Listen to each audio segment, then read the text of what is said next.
لو قلت لك إن حياتك ممكن تتعدل في 30 يوم هتصدقني؟ ولو حلفت لك إن ده مش مجرد كلام تحفيز، ده كلام مثبت بعلم الأعصاب، هتشوف التغيير بنفسك حرفيا بعد شهر. فلو أنت جاهز خليك معايا كده وأنا أوريك بنفسك إزاي 30 يوم بس يقدروا يغيروا شكل حياتك بالكامل. بس قبل ما أبدأ، أنا نرمين هيكل ودي قناة لحظة وعي. يا ريت لو عجبك المحتوى متنساش تدعمنا باللايك والشير والسبسكرايب، وخليك معانا لغاية آخر الحلقة علشان تعرف إزاي تقدر تغير شكل حياتك بالكامل في 30 يوم بس. إحنا كبشر مش محتاجين سنين طويلة قوي عشان نشوف تغيير حقيقي، إحنا بس محتاجين 3 حاجات: قرار، استمرارية، و30 يوم. طب ليه 30 يوم؟ لأن المخ في 30 يوم يقدر يبني مسارات جديدة تماما، ويقلل من المسارات القديمة اللي بتضرك دي. يعني ببساطة كل عادة هتكررها خلال ال 30 يوم دول هتتحول من فعل واعي لأسلوب حياة كامل. قبل بقى ما نتكلم في تفاصيل الخطة، تعالى نفهم قاعدة مهمة جدا. مش لازم تغير شكل حياتك كلها، انت محتاج بس تغير عادة واحدة محورية، عادة رئيسية هتجر معاها بقية العادات. عشان نبقى منطقيين، يعني لو تقلت عليك وقلت لك هنغير كذا عادة في ال 30 يوم دول هتكرهني ومش هتكمل الفيديو.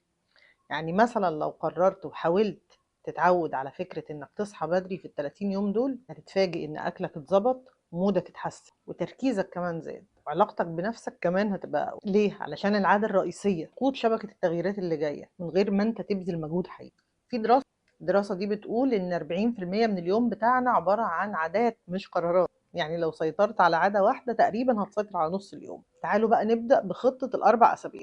أول أسبوع ده بنسميه أسبوع كسر الجمود، وده غالبا بيبقى أصعب أسبوع. وده مش علشان العادة نفسها صعبة، لا، علشان مخك كل شوية هيحاول يزين لك إنك ترجع لمنطقة الراحة الأولى. الأسبوع ده أهم أسبوع. الأسبوع ده لازم تركز قوي إنك تستمر في العادة حتى لو بوقت قصير جدا. الأسبوع ده تحديدا الاستمرارية فيه مهمة جدا.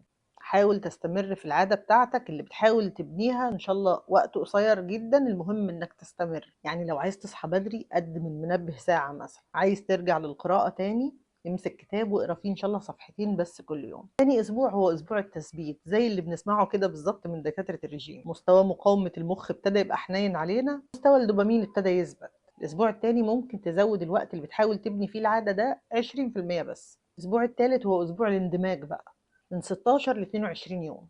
هنا العادة ابتدت تتحول فعليا لجزء من الروتين. في دراسة اتعملت سنة 2009 ل 96 شخص، قال لك ايه بقى؟ قال لك ان اغلب العادات بتترسخ في المدة ما بين 21 يوم ل 28 يوم. يعني انت كده في المنطقة الذهبية يا ملك. الاسبوع الرابع بقى ده اسبوع التحول، يوم 23 ليوم 30. هنا هتبتدي تلاقي التغييرات بقى حقيقية وملموسة. نومك احسن، طاقتك اعلى، مشاعرك اهدى بكتير. هتبتدي تحس ان العادة اترسخت. ابتدي اكتب ايه اللي اتغير، ايه اللي اكتشفته بنفسك، وايه العادة الجديدة اللي عايز تبقى. في حاجة بقى لازم نتكلم فيها: الأخطاء اللي بتبوظ بنى العادات. في 3 أخطاء لو بعدت عنهم تأكد إن نجاحك مضمون. فكرة إنك تحاول تغير 10 عادات مرة واحدة مثلا غلط جدا. العادة الحقيقية اللي هتعرف تظبطها هي اللي هتفتح الباب لبقية العادات اللي مش عاجباك. إنك مثلا تقارن نفسك بحد بتعملوا الجيم سوا، فحسيت إن الشخص الآخر نزل في الوزن أسرع منك. أكتر حاجة ممكن تقتل الدوبامين ويحسس المخ إنه مفيش فايدة وإنه بيصرف طاقة على الفاضي، ودي أكتر حاجة المخ بيكرهها. تالت حاجة بقى إنك تستسلم أول ما توقع يوم كده في النص. مفيش عادة بتتبني بدون سقوط، المهم إنك ترجع تاني.